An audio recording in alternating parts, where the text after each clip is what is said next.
My fellow Americans, I have spoken to you from this historic office on many occasions and about many things.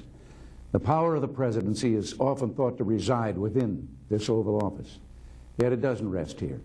It rests in you, the American people, and in your trust. Your trust is what gives a president his powers of leadership and his personal strength. And it's what I want to talk to you about this evening. For the past 3 months, I've been silent on the revelations about Iran. And you must have been thinking, well, why doesn't he tell us what's happening? Why doesn't he just speak to us as he has in the past when we've faced troubles or tragedies? Others of you, I guess, were thinking, what's he doing hiding out in the White House? Well, the reason I haven't spoken to you before now is this. You deserve the truth, and as frustrating as the waiting has been, I felt it was improper to come to you with sketchy reports or possibly even erroneous statements, which would then have to be corrected, creating even more doubt and confusion. There's been enough of that. I paid a price for my silence in terms of your trust and confidence, but I've had to wait, as you have, for the complete story. That's why I appointed Ambassador David Abshire as my special counselor to help get out the thousands of documents to the various investigations. And I appointed a special review board, the Tower Board, which took on the chore of pulling the truth together for me and getting to the bottom of things. It has now issued its findings. I'm often accused of being an optimist, and it's true. I had to hunt pretty hard to find any good news in the board's report. As you know, it's well stocked with criticisms, which I'll discuss in a moment, but I was very relieved to read this sentence. The board is convinced that the president does indeed want the full story to be told. And that will continue to be my pledge to you as the other investigations go forward.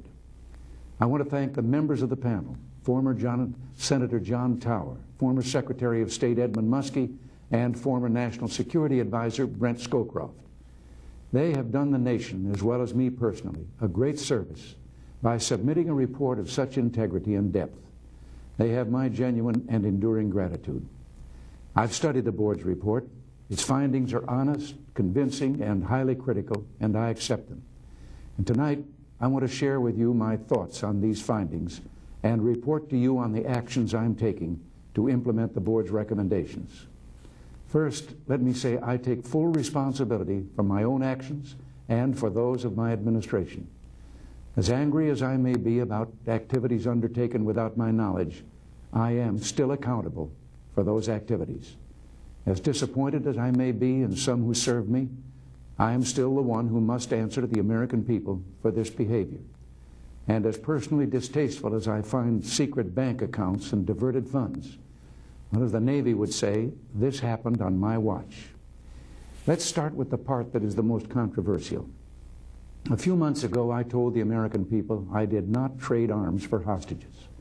My heart and my best intentions still tell me that's true. But the facts and the evidence tell me it is not. As the Tower Board reported, what began as a strategic opening to Iran deteriorated in its implementation into trading arms for hostages. This runs counter to my own beliefs, to administration policy, and to the original strategy we had in mind. There are reasons why it happened, but no excuses. It was a mistake. I undertook the original Iran initiative in order to develop relations with those who might assume leadership in a post-Khomeini government.